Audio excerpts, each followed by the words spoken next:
I am in Athens, Greece, running my entire AI setup right now. No cloud, no server rack, just this. I built my own local AI assistant that can search the web, pull images, and help me with my workflow. And it all runs on this tiny little box. That's right, the ZimaBoard 2 Creator Cloud. What's up, guys? Scott here from Alpha Nerd Tech. Hope you guys are having a great day. And for those of you that are new to the channel, I've been getting a lot of new subscribers. Thank you very much for subscribing. Keep coming back. We got a lot of fun stuff going on. But in this channel, this is where I build tech that actually makes sense. We do a lot of 3D printing, and we do some laser engraving that we've kind of got into the new hobby. So thanks a lot for checking out the channel. Keep coming back, like, subscribe. And today we are expanding on the ZimaBoard 2. So we've got full AI system running. I was in Athens, Greece, using my own personal AI on the tiny little ZimaBoard 2 from Greece, looking up facts, pictures, images, while sitting at a coffee shop in Athens. Let's get into it. Exterminate.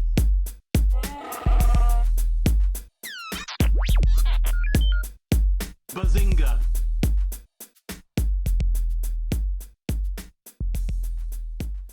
All right, so where we left off last time was we had auto ingest complete. We had Rezillo sync syncing back and forth, and we had the automation pretty much trustworthy, and everything was good. Here's one of the bugs I found. If you look at my storage here, it is completely full. And what happened was I added my Unraid server to be able to access files off my Unraid server, and auto ingest decided it was going to ingest the entire folder. So when I look at this here and get the info, you can see this thing is 6.14 terabytes of data that it tried to ingest over onto the ZimaBoard from the Unraid. So auto ingest is working. It's just not working the way we need it to work. All right, so jumping right into this, you can see we've added a few new things here since our last video. And where we left off basically was when we go into files, go in here, we had the Creator Cloud, and this is all pretty much the same.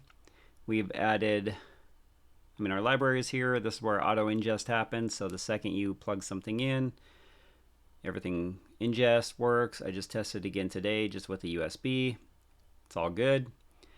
And going back to the home page, we can look at some new additions here. So now we have created our own AI. And yes, this is amazing. It's fast. And we just went on a trip to Athens, Greece. And while I'm sitting in the coffee shop in Athens from home, I could ask it questions and get some pretty good answers out of it for being a local AI model. Now, it's not just a local AI. I did add in web search, and I added in image search. So those are some custom programs we wrote for it. If you go into the tools here, you can see I added in the search function for images, and I also added in the search function to do a web search. So very easy, very simple. You can use free tools for these.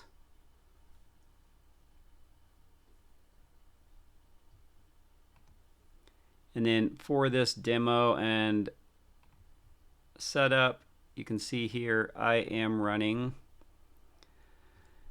the Quinn 2.5, and this is the 7B. It's not the fastest, but it runs fine on my 6 gig GPU.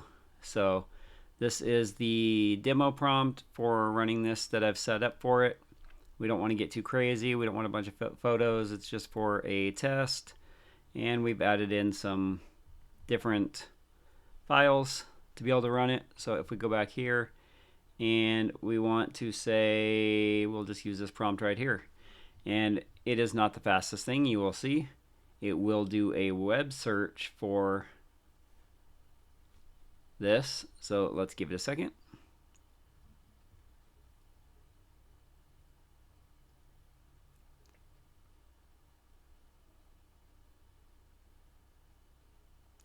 And here you go. You can see exactly, fun little fact here about the Roman Empire. And it's supposed to show up some pictures. Sometimes it does not always show the pictures.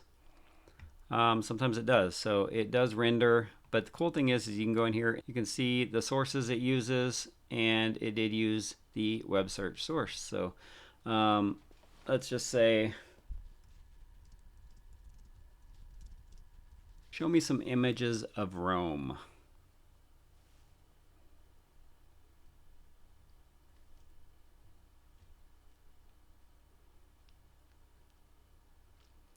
And sometimes I do have some problems with it rendering images, or it finds images that don't exist anymore. Like that. So you can see it's not perfect. Even on my prompt for Athens and Temple of Hephaestus, you can see it found one, and then the other one does not exist where it provided it.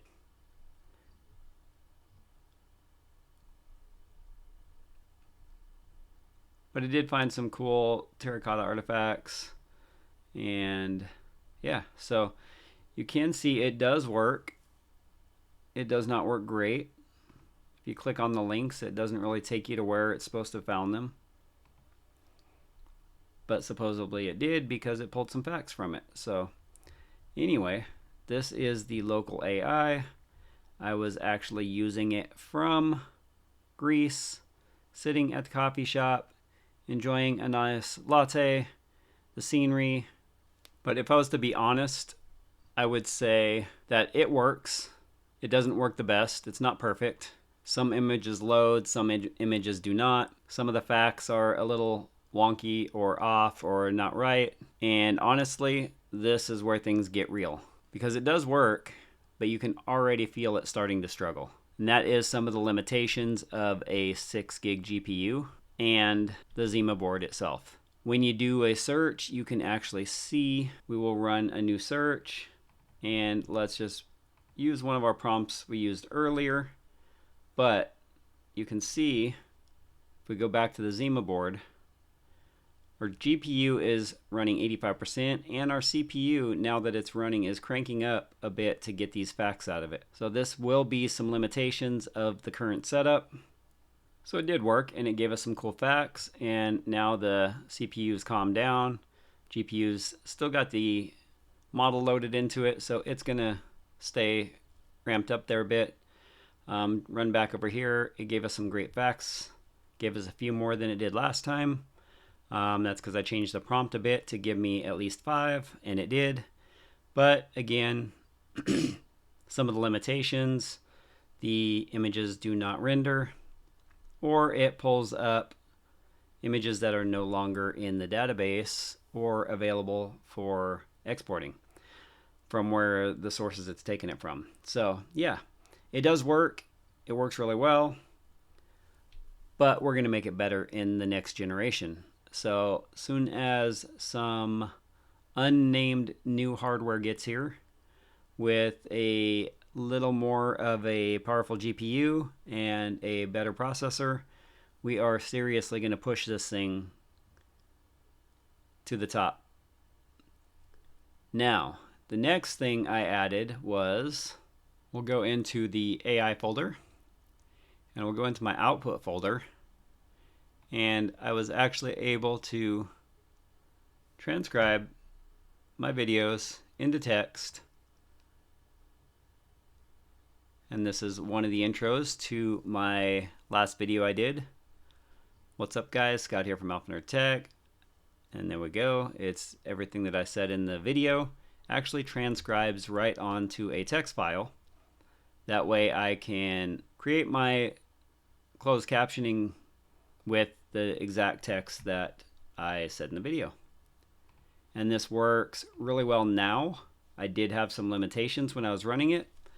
The stock power supply that comes with the ZimaBoard is only a 30-watt power supply.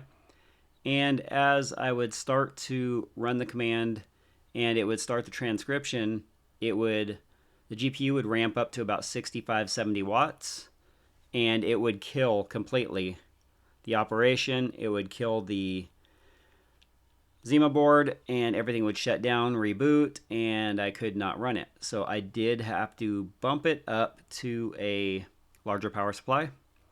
And what I used is something I had here. It's this guy right here.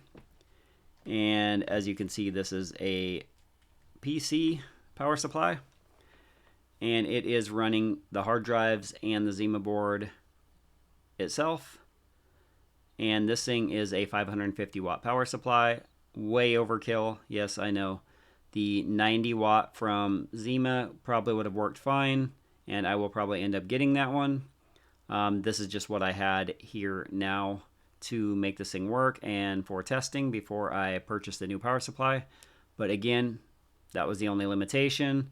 Once I upgraded the power supply and got the board, the hard drives on the power supply and everything working right, again, transcription's no problem.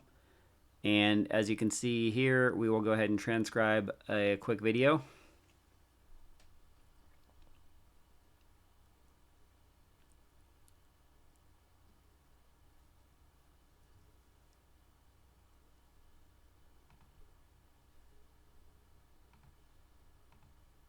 And as you can see here, once we were done, everything transcribed perfect.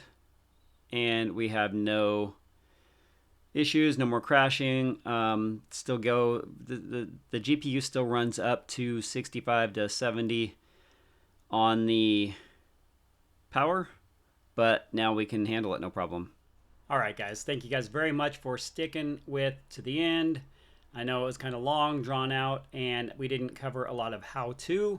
But again, if that's what you guys want later, let me know. I will gladly, when my new hardware gets in here, I will do a step-by-step and post it up if that's what you guys are looking for.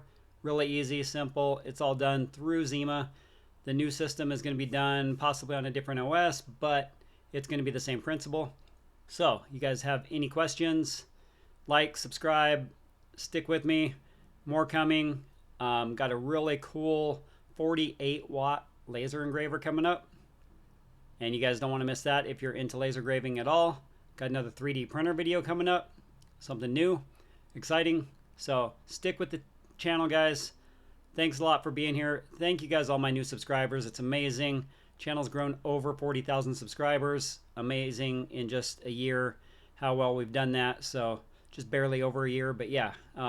Thank you guys again for sticking with me, and I will see you guys in the next video.